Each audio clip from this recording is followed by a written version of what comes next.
Unapokuwa kiongozi wa dini, unaongoza watu wote, na unapokuwa kiongozi wa dini katika taifa, unakuwa hauko peke yako, mnakuwa viongozi wengi wa dini, na kila mmoja ana nafasi yake katika kufikisha jambo katika jamii, lakini pia kila mmoja ana uelewa wake katika kufikisha jambo katika jamii. Na wakati mwingine unaweza ukaona kuna ulazima wa kuliongea jambo kama halijazungumzwa, lakini wakati mwingine pia hakuna ulazima wa kuliongea jambo ambalo huenda limeshazungumzwa, kwa sababu siamini kwamba serikali ni kiziwi. Serikali iko macho, ulipo tupo.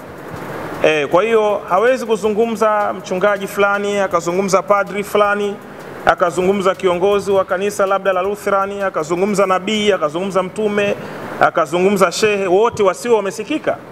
Kwa hiyo wakati mwingine yale yaliyosemwa basi tunaangalia yaweze kufanywa kazi kwa yale yanayolalamikiwa, na yale ambayo tunaona yamefanywa kazi tunamshukuru Mungu, kwa sababu ndivyo ambavyo tunakwenda. Lakini ikifikia hatua likitokea jambo wote tuweze kuongea, inakuwa sasa ni kuleta taharuki katika taifa, kwa sababu yako mambo mengi ya msingi ya kuzungumza. Hayo ndio maoni yangu, sijui kama kuna la kuongezea. Hayo ndio maoni yangu. Haya, malizia la kuongezea. Niliona post moja imepost juzi katika comment zile, tunasema yawezekana labda azungumze kwa sababu na yeye anaogopa itamkuta kama yalikuta mchungaji mwenzake kufungiwa taasisi yake. Wewe unaona iko sawa? Kama kiongozi dini kuongea na kufungiwa taasisi zake anaweza kufanya. Mimi kama Prophet IPM, mimi sina nidhamu ya uoga.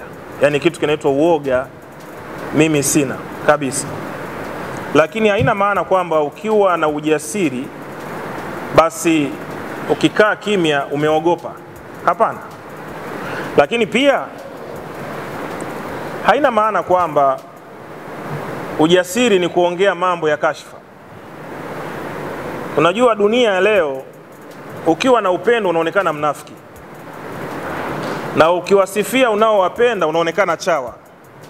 Kwa hiyo jasiri ni yule anayeweza kutukana, jasiri ni yule anayeweza kubeza. Hapana, mimi nimeshawahi kuzungumza na video ikamfikia Mheshimiwa Rais nikimhitaji walipwe wastaafu wa jeshi la polisi la Tanzania, na ikamfikia. Yako mambo mengi ya kuzungumza. Kwa hiyo ukikaa kimya haina maana kwamba huwezi kuongea, lakini unaongea nini? Unajua kila mwanadamu anaongozwa kwa vitu viwili, kwa sheria na kanuni. Kwa kuna sheria za kanuni za kiongozi. Unapokuja mbele ya jamii, unaita press kama hivi, jamii na kusikiliza unachokiongea, na haitegemei kuona unaongea vitu vya ajabu katika jamii, kwa sababu ukivuka mipaka ya kazi yako, IGP Simon Siro aliwahi kusema wakati fulani, watu wanaijua mipaka ya kazi yako. Ukivuka mipaka ya kazi yako, watu watajua umevuka mipaka ya kazi yako, kwa sababu jamii inajua mipaka ya kazi yako, watakushangaa. Kwa hiyo haina maana kwamba ukikaa kimya muoga. Hapana. Lakini unaongea nini katika jamii? Unachokifikisha ni nini? Unafikisha kwa ajili ya kujenga au unafikisha kwa ajili ya kubomoa? Kwa sababu mimi siwezi kuwa kwenye kundi la watu wenye kutaka kubomoa. Mimi lazima nisimame katika kundi la kutaka kujenga. Kwa kama jambo limetokea kama hilo unalolizungumza la kiongozi mwenzangu wa dini, tunamshukuru Mungu, mwanasheria yupo, amelizungumza vizuri. Sasa mimi nikitoka nikaanza kuzungumza kwa niaba, hali ya kuwa kuna mwanasheria, unakuwa kimbelembele, wala sio uzalendo wala sio upendo. Tuache mwanasheria azungumze, atolee majibu, na nashukuru Mungu amezungumza, sivyo bwana? Ametolea majibu, na tunategemea kwamba Jumapili service itafanyika. Sababu mimi IPM siamini kama michezo ni dhambi. Kwa imani yangu kwa akili yangu, kwa uwezo nilionao wa kufikiri na kuwaza, siamini kama michezo ni dhambi, kwa sababu hata maandiko yanasema mazoezi ya mwili yafaa. Neno la Mungu likae kwa wingi mioyoni mwenu. Hata mimi sipendi kitambi, kwa hiyo kuna wakati nikiwa majukumu yamepungua, naingia gym kidogo, napiga try, napiga bai, au sio bwana? Ukikaa vibaya unakula ya uso, au sio bwana?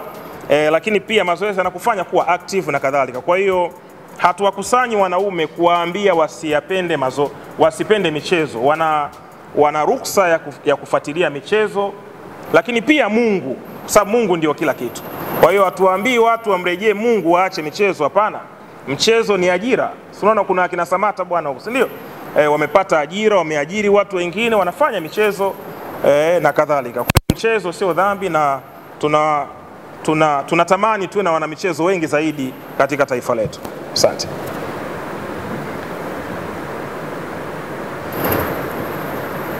Mimi IPM siamini kama michezo ni dhambi.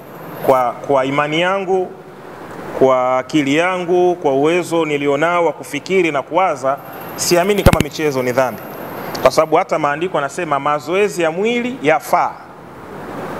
Neno la Mungu likae kwa wingi mioyoni mwenu. Hata mimi sipendi kitambi, kwa hiyo kuna wakati nikiwa majukumu yamepungua, naingia gym kidogo, napiga try, napiga bai, au sio bwana?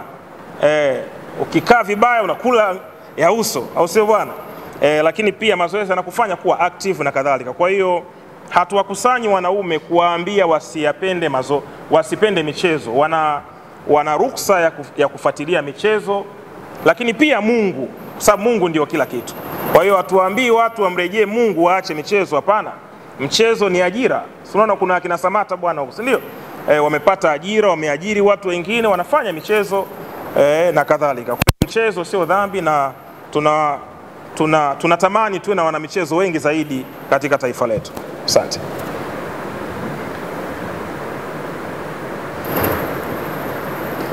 Okay. Kwa kweli sijawahi kufanya kongamano la wakina mama, ila nimeshawahi kufanya kongamano la jumla. Lakini sasa mwezi wa 3 nilipewa taarifa kwamba mimi ni mhubiri ninayefuatiliwa zaidi na wanaume kuliko wanawake.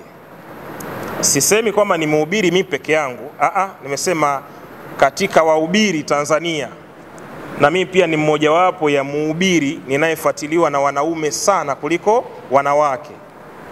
Sasa nikaona kuna haja ya kuandalia kongamano, tukusanyike wanaume, tuongee mambo ya msingi yanayotuhusu sisi wanaume. Yes.